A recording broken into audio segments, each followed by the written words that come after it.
Hi, my name is Jason. Welcome back to Fireball Tool. I want to give you guys a quick fun little demo of how I use these squares and some of the cool weld joints that I use with them. So let's come on in real close. So we're going to use the mega square here, which I call a large mega square. And if you guys ever had two pieces of material we have to square up, not only do we have to worry about angles, but we have our twist and we have elevations. Well, it's cool working on the welding table, we get our elevations, but working with flat bar, as you can see, we can put them in a corner. We can throw a clamp on them real fast. And what we have is weld inside and outside of the joint. Or we can roll them over to this offset. It really gives you a clean line of sight to weld all the way up that corner.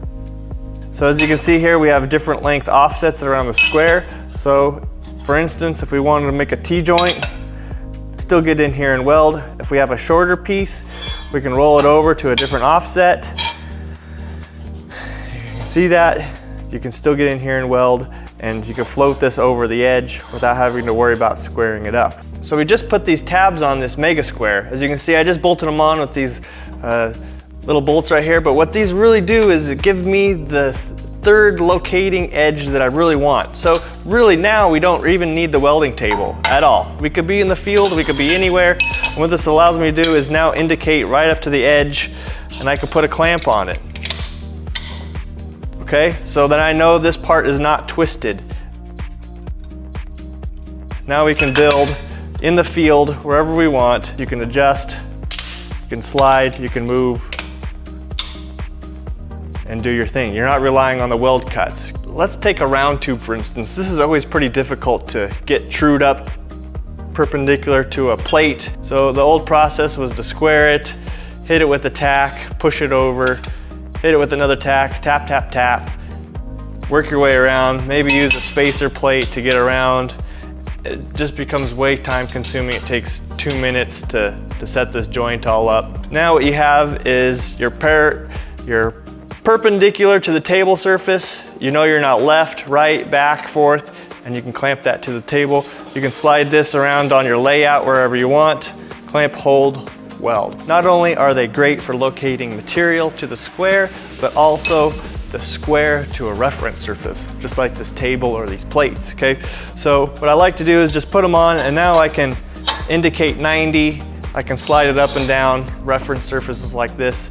And so that comes in handy keeping that parallelism and perpendicular to the table. The radius on the back side of here has been laser cut, so they're pretty accurate. But we can also use this radius to indicate off of. So we'll use it like a hook. We're gonna hook it. And it doesn't matter where these are positioned. You see I have them skewed at an angle. But what I like about it is now I can hook it. Hook it, and maybe this is a piece of angle iron. I can clamp the square to the angle iron, and I know that the surfaces are now square and parallel. So this works wonderful on the monster square. You could use the tabs. You could index it like a speed square. You can clamp it, bam, just like that, and you can weld, and off you go. These holes inside are made and designed for these locking pliers. As you can see, they fit clear through all the way to the bottom. And what that's used for is, let's say you have something small to clamp to, maybe this tube, okay? Well, now I can reach through the body of the square and now clamp it. All right, a couple other things to keep in mind too is, while these things are pretty powerful by themselves, when you start combining the squares, that's when you really start seeing some versatility come out of them. So I have two monster squares here.